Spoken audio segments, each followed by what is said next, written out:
जाति समन्वय संगठन लक्ष्य के माध्यम से आप जैसे आप लोग आए हैं, आप लोग तो बहुत जागरूक हैं।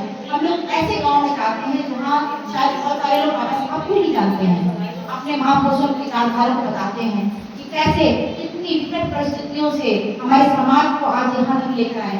नहीं सोचिए, हमारे समाज को न कपड़े पहनने का अधिकार था, न संपत्ति रखने का अधिकार था, न शिक्षा का अधिकार था, कुछ भी नहीं था हम लोग को।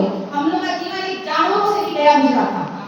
धन्य है हमारे बाबा साहब, धन्य है हमारे महापुरुष, जिन्होंने हमको आज इस स्थान पर लाके बैठा दिया।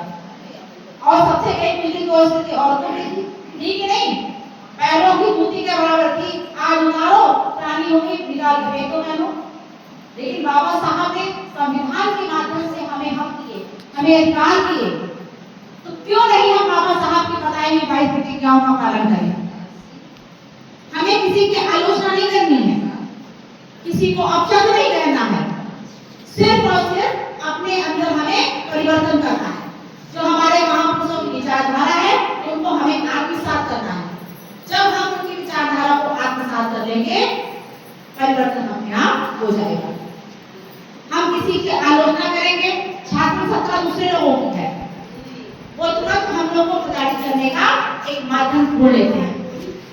लेकिन हमें डरना नहीं है, हम डरेंगे नहीं है। हम 85% लोग हैं और खास तौर से हमारी बहनें, हमारी लड़की कितनी वीरांगनाएं थी, कितनी क्रांतिकारी थी। माता सावित्रीबाई फुले के बारे में आप सब लोग जानती होंगी। देखिए उन्होंने कितनी विकट परिस्थितियों से महिलाओं को शिक्षा दिलाई।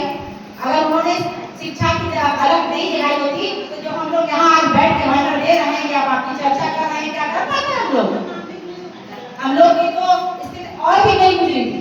तो कहने का मतलब है कि जब उन लोगों ने, जब संविधान नहीं था, जब हमारे पास हक अधिकार नहीं थे, तो कितनी आप लोग को उन्होंने हक अधिकार दिलाए।